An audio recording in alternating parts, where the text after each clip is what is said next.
Hello everyone and welcome back to Bitwig Studio and Music Production. This is lesson 3.24, and in this lesson we're going to go ahead and talk about another one of our time and duration based effects. And in Bitwig Studio we're going to talk about one of their more unique effects, which is called the blur effect. Now, there's nothing inherently new or exciting about the blur effect, because to be 100% honest, audio engineers and music producers have been using this same effect. They've just been creating it manually.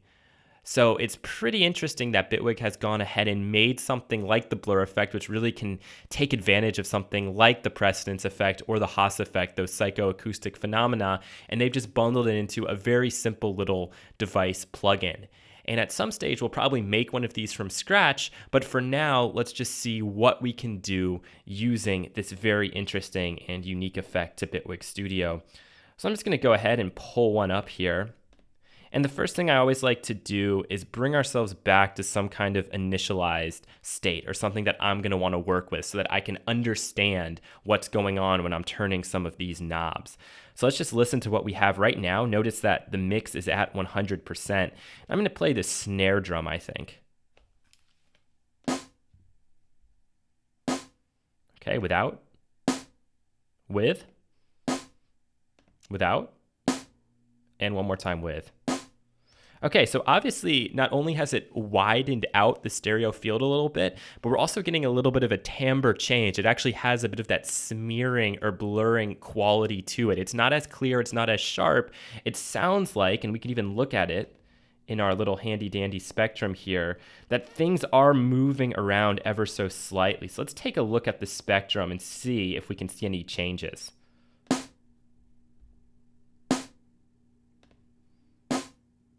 Yep. Some extra energy there.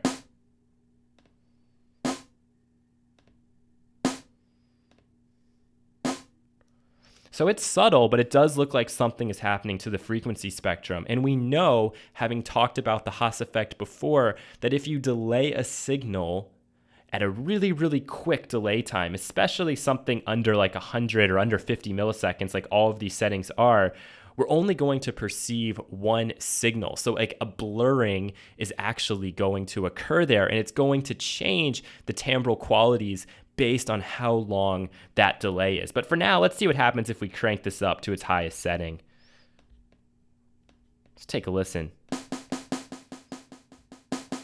Whoa. Okay, now it's sounding a little more like a traditional delay. Let's pull back on that mix so we can hear our original.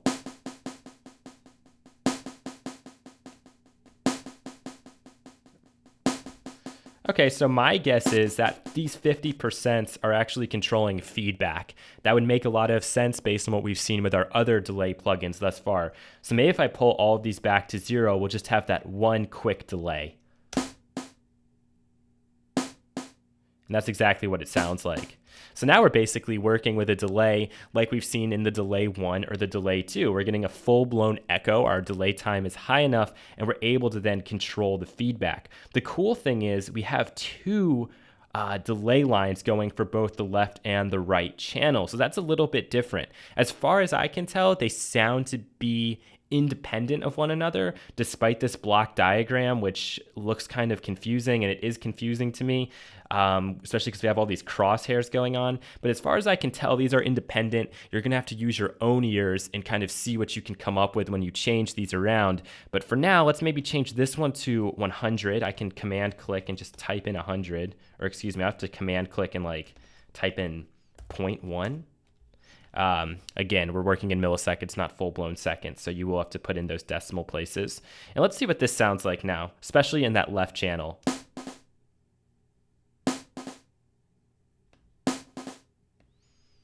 I'm going to turn these guys basically off.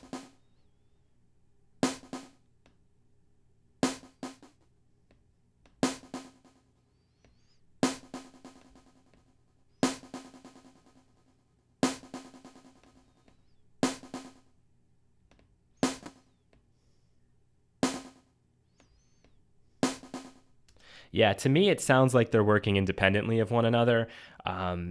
there's not a whole lot of literature out there or explanations as to how these effects are working. I tried to make sense of this block diagram, but to me, I'm not sure if that's just in there for aesthetics. Somebody can probably let me know better, but it seems like they're independent and you can mess around with those more if you want. For now, I'm going to use this setting as my initialized setting because I know that I'm starting with just one delay at 200 milliseconds in both the left and the right channels. To me, that's a really easy place to start and to know that I can kind of backtrack from there and really hear what I'm doing. So I'm just going to save this as Blur. Let's do 2 R's just to be crazy. Brian, init, under effects. Cool, I like it. So let's see what this thing is really capable of. To me, if 200 is our maximum, it really is wanting us to go below that 200 point. So I'm going to bring this down to maybe, I don't know, something in the 17 range for one, then maybe something where I actually hear a delay for the other, and just randomly change these feedback controls as we're playing it back. Let's see what we get. Cool.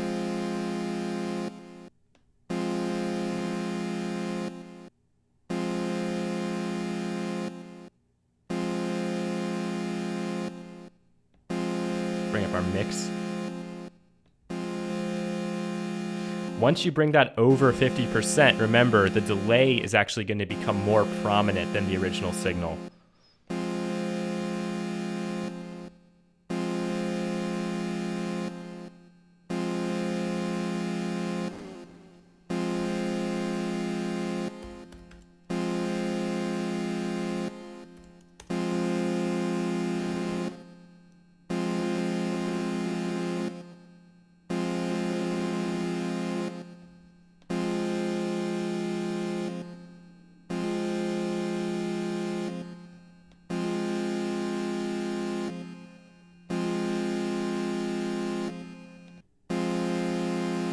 Without, and then with.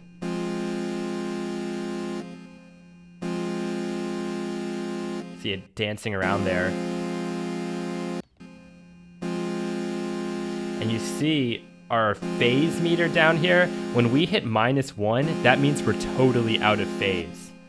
Okay, so you can tell that like a lot of these delay-based effects, especially the shorter delays, it's really just playing with the phase of the actual waveform itself. And so that's why we're getting some of those timbre changes. Where this becomes really interesting is when we work with all of these down very low, but slightly different. And let's just do that here. Let's give it 4 different values. And let's take this one up just to where we might be able to hear an actual delay occurring.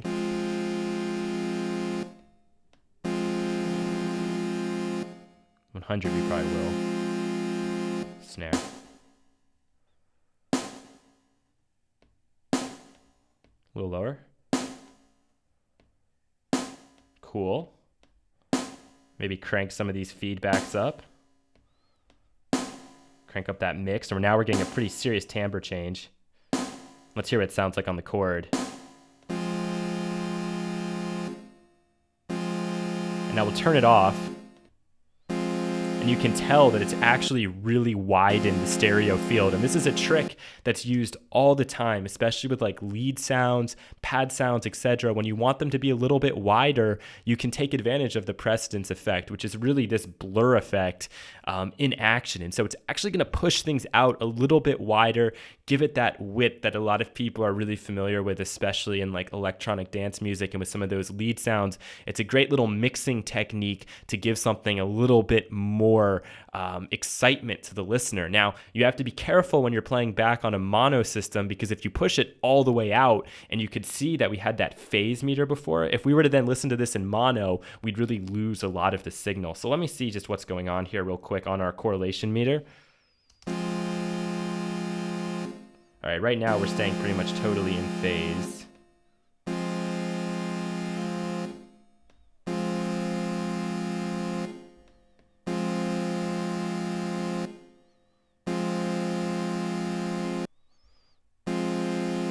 Okay, so this is the original, and this is with the effect.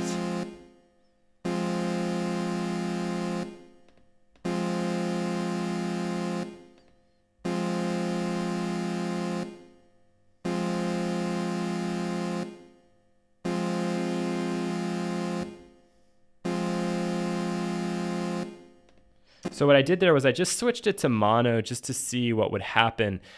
Because all of our numbers are so different here, it actually didn't have too bad of an effect. A lot of times if you're using the Haas effect or the precedence effect, when you switch it into mono, you lose a lot of signal. So this is pretty cool that we have all of these different independent delays going on, and it seems to compensate for that a little bit. So it's still giving you that added width, but when you switch it into mono, it doesn't have that crazy cancellation effect that can a lot of times kill sounds when you're mixing down, and then you check it in mono and you're like, oh my gosh, I can't hear anything anymore.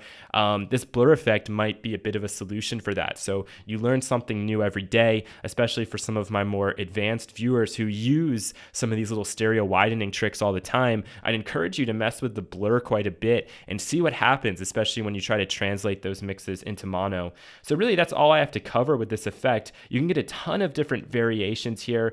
Don't be afraid to go way down and see what you get. Sometimes you'll get more of like a metallic-y sound, and a couple of these presets are pretty cool as well. So you can come in here and, for example, we can do the pipe, which sounds kind of cool on everything. Let's try on the drum loop.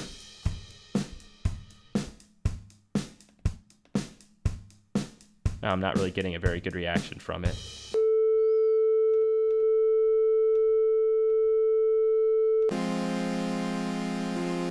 Try metalizer. So yeah, just jump in there, play around, take a look at the presets, but of course make your own. Vary these up as much as you want. You can even sometimes do something like they've done with one of these, I think, where, what's dub repeater? This might be interesting.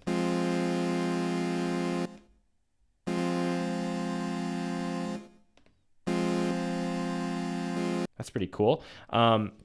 Where they'll occasionally throw something in where one of these delays is really long, so you'll actually like be able to hear a delay occurring, and then the rest of them are all just really short, so you get that timbre change, but you also get that subtle like slap back delay. And so on either percussive sounds or on long sustaining sounds, that can give you some very new variations that you would have never thought of before, like on this snare, for example.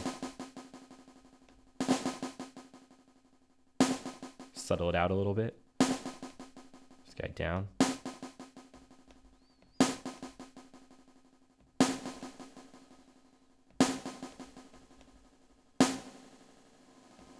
Look at, that's awesome.